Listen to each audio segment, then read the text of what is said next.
Hello friends, नमस्कार। Welcome back my channel target teacher job. मैं प्रियंका स्वागत करती हूँ आप सभी का आपके अपने चैनल टारगेट टीचर जॉब में।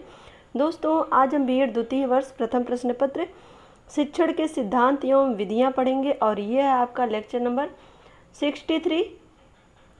तो दोस्तों, यहाँ पर हम पढ़ने से पहले आपको ये इन्फॉर्म करना चाहते हैं कि आपका ये पेपर अब लगभग फिनिश होने वाला है और आपका फोर्थ पेपर जनसंख्या शिक्षा एवं पर्यावरण शिक्षा का भी यूपीएच हमने पूरा कंप्लीट करा दिया है।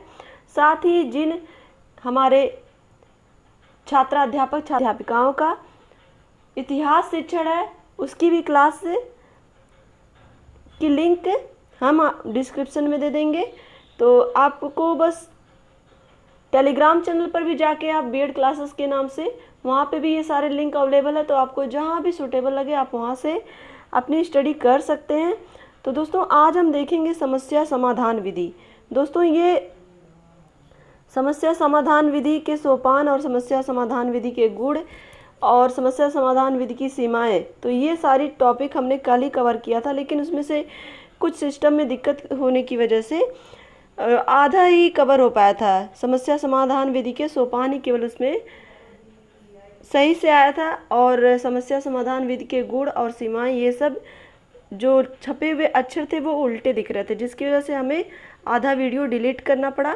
तो इस वजह से हम आपके लिए फिर से समस्या समाधान विधि के गुण और सीमाएं आज देखेंगे। तो चलिए देखते हैं समस्या समाधान विधि के गुण।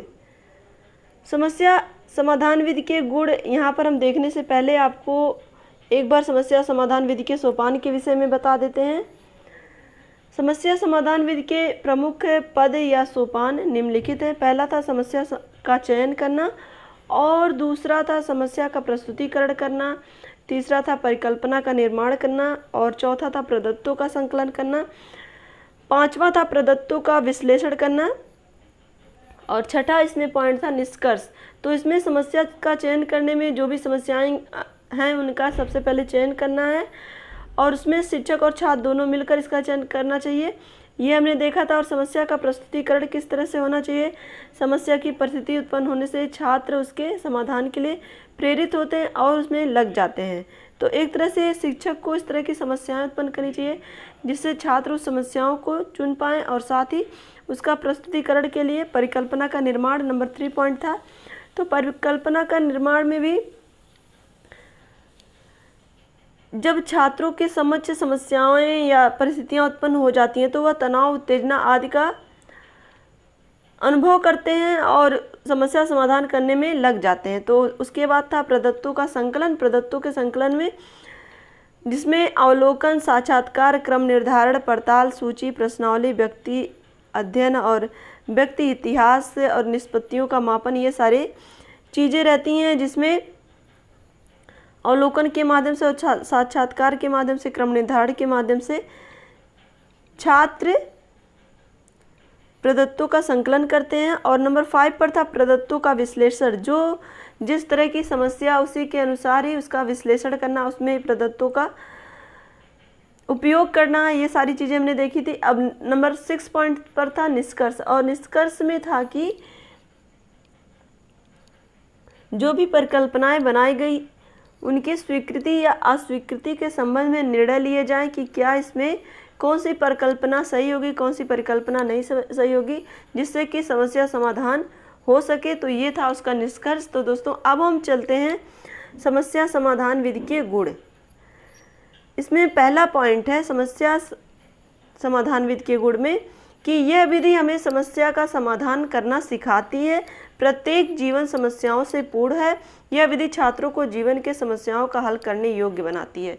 तो दोस्तों, यहाँ पर जो समस्या समाधान विधि है, प्रत्येक मनुष्य के जीवन में कुछ ना कुछ समस्याएं होती हैं और उन समस्याओं से, चाहे वो व्यक्तिगत समस्या हो चाहे वो सामूहिक समस्या हो, उसको किस तरह से उसका समाधान खोजा जाए, ये समस्या समाधान विधि छात्रों को सिखाती है।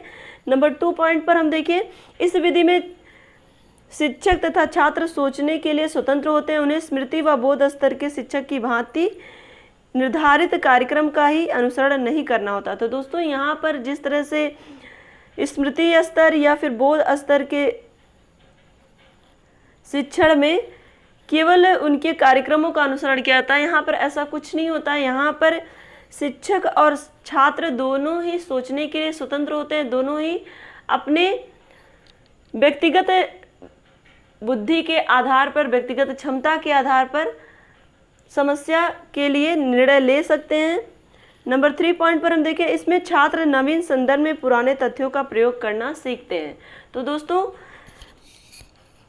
जो समस्या समाधान की विधियां हैं उसको किस तरह से वैज्ञानिक विधि से उसका प्रयोग किया जाए, किस तरह से उसे वैज्ञानिक विधि में के माध्यम से लाया जाए, ये सारी चीज़ें छात्र इस विधि के माध्यम से पुरानी पद्धति को नए पद्धति के अनुसार प्रयोग करने का प्रयत्न करते हैं। नंबर 4 पॉइंट पर हम देखें, यह विधि व्यक्तिगत विभिन्नताओं पर आधारित होने के कारण मनोवैज्ञानिक है। तो दोस्तों, यहाँ पर कहीं ना कहीं जो समस्याएं होती हैं वो व्यक्तिगत भिन्नताओं के आधार पर होती है, क्योंकि जो छात्र और शिक्षक चयन करते हैं समस्याओं का, वो व्यक्तिगत भिन्नता को ध्यान में रखकर ही चयन करते हैं। तो कहीं ना कहीं ये विधि अगर व्यक्तिगत भिन्नताओं का ध्यान रखती है तो ये विधि एक मनोवैज्ञानिक विधि है। नंबर 5 पर हम देखें, यह विधि दृष्टिकोण की व्यापकता, सहनशीलता, उत्तरदायित्वशीलता जैसे महान नागरिक गुणों का विकास करती है। तो दोस्तों, कहीं ना कहीं जब छात्र स्वतंत्र रूप से किसी भी समस्या को हल करने के लिए एक तरह से शिक्षक के निर्देशन में कार्य कर रहा है, तो वहाँ पर वो पूरी तरह से स्वतंत्र होने की वजह से समस्याओं का हल तो ढूंढता ही है, साथ ही उसके अंदर एक कॉन्फिडेंस आता है, एक व्यापक दृष्टिकोण विकसित होता है, एक सहनशीलता की भावना विकसित होती है, पेशेंस की भावना एक तरह से हम कह सकते हैं, उसके अंदर पेशेंस आता है, और साथ ही उसके अंदर उत्तरदायित्व भी जैसे महान नागरिक गुणों का विकास भी होता है। एक तरह से वो खुद को जिम्मेदार पर्सन के रूप में समझता है। तो ये सारी चीज़ें, ये सारे गुण उसके अंदर विकसित हो जाते हैं। नंबर 6 पर हम देखें, इस विधि से व्यक्तिगत शिक्षण और कक्षा शिक्षण दोनों संभव है। तो दोस्तों, एक तरह से इस विधि में शिक्षक छात्रों का निर्देशन का कार्य करता है, तो कहीं ना कहीं व्यक्तिगत रूप से भी वो छात्रों को देख रहा है, और एक तरह से जो कक्षा का शिक्षण होता है जिसमें सामूहिक रूप से होता है वो भी शिक्षक देख रहा है। तो शिक्षक की देख रेख, शिक्षक के निर्देशन में छात्र समस्याओं का समाधान करते हैं। नंबर 7 में हम देखें, यह विधि छात्रों की चिंतन, मनन एवं विश्लेषण शक्ति का पर्याप्त विकास करती है। तो दोस्तों, यहाँ पर देखें हम चिंतन, मनन और विश्लेषण, जहाँ पर छात्र स्वतंत्र है, वो अपने विचारों को रख सकता है, अपने विचारों को प्रकट कर सकता है, और कहीं ना कहीं अपने विचारों के माध्यम से ही वो समस्याओं के हल को ढूंढता है। तो इस तरह से वो उसके अंदर चिंतन शक्ति का विकास होगा, उसके अंदर मनन शक्ति का विकास होगा, और साथ ही वो चीज़ों में विश्लेषण करना सीखेगा। क्या चीज़ें, एक तरह से उसमें तर्क करना सीखेगा, कंपैरिजन करना सीखेगा।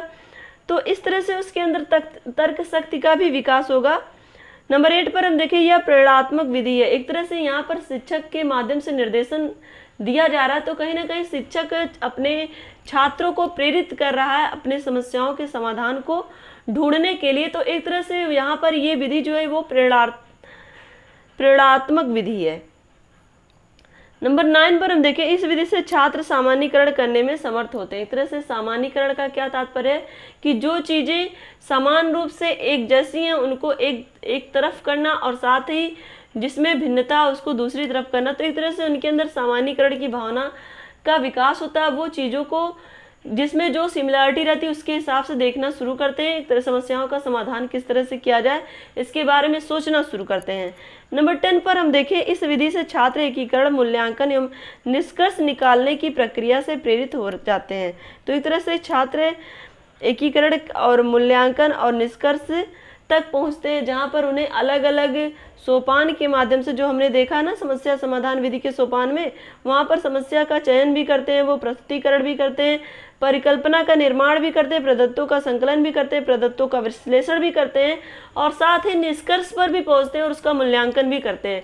तो एक तरह से उनके अंदर वो सारी चीज़ें डेवलप हो रही हैं जो एक समस्या समाधान के लिए आवश्यक हो, चाहे वो व्यक्तिगत समस्याएं हों या चाहे वो उनके अध्ययन से संबंधित या उनके शिक्षा से संबंधित समस्याएं। एक तरह से वो हर समस्या के लिए अपने जीवन में तैयार हो रहे हैं। तो एक यहाँ पर हम देखें, ये सारे समस्या समाधान विधि के गुण हैं जो एक शिक्षक के निर्देशन में छात्रों के अंदर विकसित होते हैं, जिससे उनका व्यक्तित्व का विकास होता है, सर्वांगीण विकास होता है और साथ ही वो भविष्य में एक महान नागरिक के रूप में उनका व्यक्तित्व निर्माण हो रहा है। तो दोस्तों जो देश की उन्नति में भी सहायक होगा।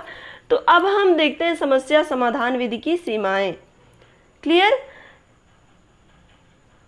समस्या समाधान विधि की कुछ सीमाएं भी हैं जो निम्नलिखित है। यहाँ पर पहला है कि इसमें समय व शक्ति दोनों का अपव्यय होता है। तो दोस्तों यहाँ पर हम देखें पहला पॉइंट क्या कह रहा है कि इसमें समय और शक्ति दोनों का ही अपव्यय होता है, क्योंकि यहाँ पर व्यक्तिगत रूप से एक तरह से शिक्षक शिक्षण कर रहा है तो कहीं ना कहीं इसमें समय भी अधिक लगेगा और जो भी समस्या समाधान के लिए एक तरह से सामग्री उपलब्ध होगी वो भी कहीं ना कहीं उसमें भी खर्च होगा। तो इस तरह से यहाँ पर समय और धन दोनों का अपव्यय हो रहा है, दोनों का ही समय और शक्ति और धन दोनों का ही अपव्यय हो रहा है।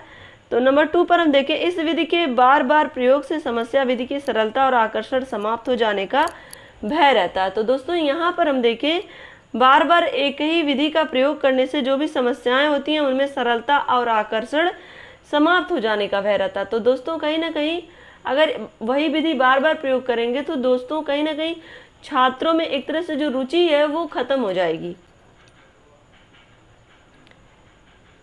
नंबर 3 हम देखें इस विधि में छात्रों की आकांक्षा स्तर ऊंचा कर देने से वह अधिक तत्पर हो जाते हैं तथा वे भटक जाते हैं। तो दोस्तों कहीं ना कहीं यहाँ पर जो छात्रों के अंदर एक तरह से एम्बिशन आ जाता है कि हम इस समस्या इतनी गंभीर समस्या इसको हम हल कर लेंगे, तो एक तरह से उनके अंदर एक महत्वाकांक्षा विकसित होती है जिसकी वजह से वो कहीं ना कहीं अपने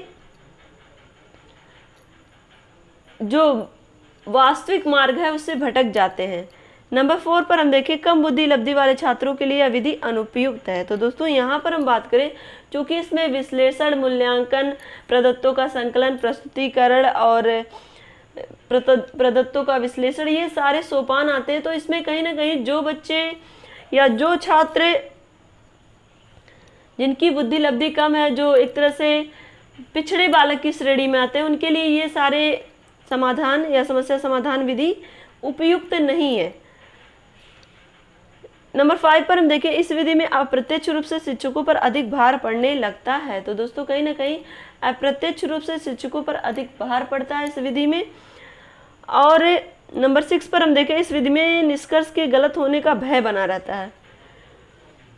तो कहीं ना कहीं छात्र जो कि अभी इतने अगर मैच्योर नहीं या फिर उनकी बुद्धि लब्धि सही नहीं है या बुद्धि लब्धि उनके तीव्र बुद्धि के बालक नहीं या मंद बुद्धि के बालक, तो कहीं ना कहीं ये सारी समस्याएं आती हैं जिसमें समस्या का जो निष्कर्ष निकलता है उसके गलत होने का भय रहता है। नंबर 7 पर हम देखें इस विधि द्वारा विषय वस्तु को समय से पूर्ण नहीं किया जा सकता है। तो दोस्तों ये विधि काफ़ी समय लेती है, इसलिए ये कहना मुश्किल है कि इसमें समय कितना लगेगा या इसमें समय का कोई अनुमान नहीं हो सकता। नंबर 8 पर हम देखें यह विधि छोटी कक्षाओं के लिए उपयोगी नहीं है। तो कहीं ना कहीं इसमें जो समस्या समाधान के जो भी सोपान होते हैं ये छोटे बच्चों के लिए या छोटे छात्रों के लिए उपयुक्त नहीं है, क्योंकि ये इतने सारे जो सोपान हैं इसमें वो कंफ्यूज हो जाएंगे। तो एक तरह से ये छोटे छात्रों के लिए अनुपयुक्त है। नंबर 9 पर हम देखें इस विधि के द्वारा सभी विषयों का शिक्षण कार्य नहीं किया जा सकता है। तो कहीं ना कहीं इस विधि के माध्यम से सभी विषयों का शिक्षण कार्य संभव नहीं है, क्योंकि अलग अलग विधियों में अलग अलग विषयों में शिक्षण के अलग अलग कौशलों का प्रयोग होता है। तो जिसकी वजह से कहीं ना कहीं इस शिक्षण विधि के माध्यम से या कह सकते हैं इस समस्या समाधान विधि के माध्यम से सारे विषयों का शिक्षण नहीं हो सकता है। नंबर 10 पर हम देखें इस विधि के प्रयोग के लिए योग्य शिक्षक की आवश्यकता होती है। तो कहीं ना कहीं यहाँ पर एक योग्य शिक्षक की आवश्यकता होती है जो व्यक्तिगत रूप से प्रत्येक छात्र का ध्यान रख पाए, प्रत्येक छात्र को ऑब्जर्व कर पाए। तो एक तरह से यहाँ पर हम देखें तो कहीं ना कहीं छात्रों को सही दिशा निर्देश देना भी आवश्यक होता है। तो इसलिए यहाँ पर एक योग्य शिक्षक या कह सकते हैं बुद्धिमान शिक्षक की आवश्यकता होती है, टैलेंटेड शिक्षक की आवश्यकता होती है। तो दोस्तों यहाँ पर हमने देखा आज समस्या समाधान विधि के गुण और समस्या समाधान विधि की सीमाएं। तो गुण में हमने देखा था कि जो छात्र होते हैं वो जिससे समस्या समाधान विधि के प्रयोग से उनके अंदर जो गुण विकसित होते हैं, जिसमें उनका दृष्टिकोण की व्यापकता आती है, सहनशीलता आती है, उत्तरदायित्व की भावना आती है, और कहीं ना कहीं यहाँ पर हम देखेंगे उनके अंदर चिंतन मनन और विश्लेषण शक्ति का विकास होता है, और साथ ही वो एक तरह से मोटिवेट होते हैं, और साथ ही शिक्षक के माध्यम से और सोचने के लिए भी स्वतंत्र होते हैं। तो ये सारे इसके गुण थे। और दोस्त में हमने करें समस्या समाधान विधि की सीमाओं की, तो सीमाओं में हमने देखा कि कम बुद्धि लब्धि वाले छात्रों के लिए यह विधि अनुपयुक्त होती है, और कभी कभी इसमें निष्कर्ष के गलत होने का भी भय रहता है, और अप्रत्यक्ष रूप से शिक्षकों पर अधिक भार पड़ता है, और ये विधि जो होती है छोटी कक्षाओं के लिए अनुपयुक्त है। और साथ ही अगर बात करें तो इसमें एक तरह से योग्य शिक्षक की आवश्यकता होती है। तो ये सारी चीज़ें हमने देखा जिसमें गुण और सीमाएं आई। तो आशा करती हूँ कि ये वीडियो आपको अच्छा लगा होगा। अगर अच्छा लगा होगा तो एक लाइक करिएगा, अपने दोस्तों के साथ शेयर करिएगा। अगर आप चैनल पर नए हैं तो प्लीज़ चैनल को सब्सक्राइब करके बेल आइकन बटन को जरूर प्रेस कर लीजिएगा, जिससे हमारे सभी वीडियोज की नोटिफिकेशन आपको मिल सके। तो दोस्तों, हम आपके लिए लगातार नई नई वीडियोज लाते रहते हैं, और हमेशा मेरा ये प्रयास रहता है कि मैं आपकी सामग्री उपलब्ध करा पाऊँ, जिससे कि आपको अधिगम हो वो अच्छे ढंग से हो। यही मेरी कोशिश रहती है, क्योंकि दोस्तों आज आपके लिए टेक्नोलॉजी है। मुझे बहुत खुशी होती है कि भले ही हम लोग के लिए ये सारी सुविधाएं उपलब्ध नहीं थी जब हम लोग बीएड कर रहे थे, लेकिन आज आपके लिए वो सारी सुविधाएं उपलब्ध है कि अगर इस कोरोना काल में भी अगर आप कॉलेज नहीं जा पाते हैं तो किसी न किसी माध्यम से, चाहे वो नेट हो या फिर हम कह सकते हैं या फिर आपका अप्रत्यक्ष रूप से कोई बताने वाला हो, तो आप अपनी स्टडी कर सकते हैं जहाँ पर आपको कोई दिक्कत हो। लेकिन उस समय हमारे पास शायद उतने अच्छे शिक्षक भी बताने वाले नहीं थे, और ना ही इतनी अच्छी टेक्नोलॉजी थी कि हम नेट पे सर्च करके सारी चीज़ों को कर पाए। तो दोस्तों, कहीं ना कहीं हमें बहुत ज़्यादा दिक्कतों का सामना करना पड़ता था अपने नोट्स बनाने के लिए। अपने गुरुजनों की कभी ना कभी हेल्प लेनी पड़ती थी, क्योंकि गुरुजन कभी आए, कभी क्लास अटेंड किया नहीं किया। तो एक तरह से कोर्स कंप्लीट करना, ये सारी चीज़ें हमारे लिए थोड़ी सी मुश्किल थी। तो जो आपके लिए बहुत ही ज़्यादा आसान है, तो आप उस चीज़ का लाभ उठाएं और अपनी मेहनत इसी तरह से करते रहिए। अपना ध्यान रखिए, अपनों का ध्यान रखिए, अपने आसपास सफाई रखिए। हमसे जुड़ने के लिए थैंक यू सो मच। जय हिंद।